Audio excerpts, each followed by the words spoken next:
Good afternoon, dear viewers. You're watching Georgian Times. This is Real Politics, and I'm Malkaz Gulashvili. Today is Thursday, and as always, our guest is Maksim Shevchenko. Welcome, Maksim. Hello, Malkaz. Greetings to you and to our viewers and listeners. Let's start with global politics. Trump seems to be launching a new offensive, though he avoids direct war, but has blocked the Strait of Hormuz. What is he trying to achieve? Can he really resolve the issue this way? First of all, I don't think Trump is ready for a new war. War requires massive mobilization.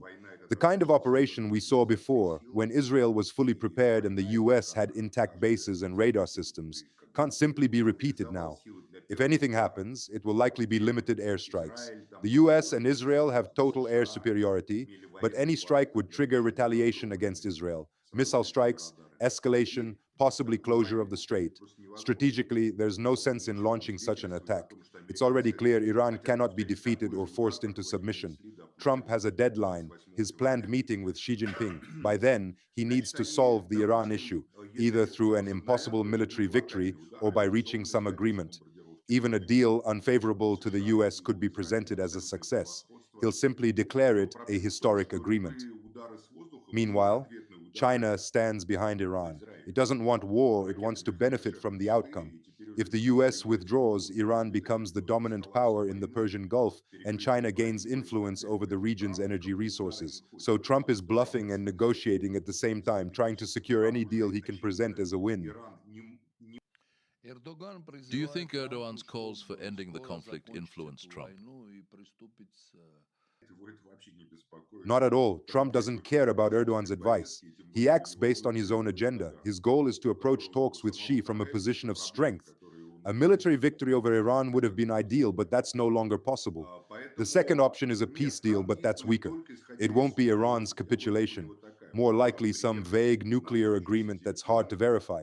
At this point, Trump just needs something, anything he can present as an achievement before meeting Xi. What has Trump actually achieved geopolitically? It seems he's losing influence. That happens. Even someone like Napoleon lost influence after his war with Russia. Wars can be lost, even by powerful leaders. Trump made a serious mistake. The plan was likely this: weaken Iran, provoke it into attacking Arab states, turn those states against Iran, and strengthen Israel's position. But what happened? Iran was not defeated. Arab countries did not turn against Iran. Israel gained some ground, but did not achieve regional dominance. In the end, China is the biggest winner. It will dominate the Persian Gulf economically. Trump didn't want this outcome. Now he's trying to save face and secure the best possible position after a failed strategy. Let's talk about domestic US politics. There are discussions about impeachment. Is that realistic? Not before the next congressional elections. The current Congress won't impeach Trump.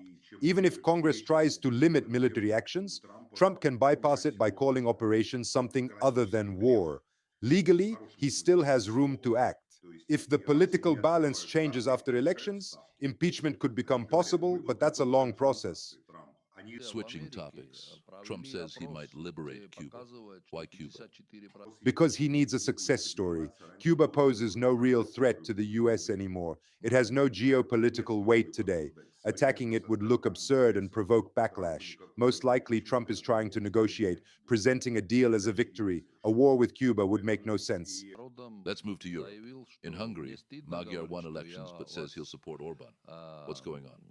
That's mostly sarcasm, but with some logic behind it, Orban could shift his focus to the European Parliament and become a major figure there, especially among nationalist and Eurosceptic forces. That could create serious challenges for EU leadership. Now about Georgia and statements from Russian officials regarding the EU. How do you interpret that? Honestly, such statements are often overinterpreted. Russia's foreign policy isn't determined by spokespersons. Georgia isn't a real threat to Russia. These narratives are often distractions from more serious issues. We're out of time. Let's continue next time. Thank you, Maksim. Thank you. See you next Thursday.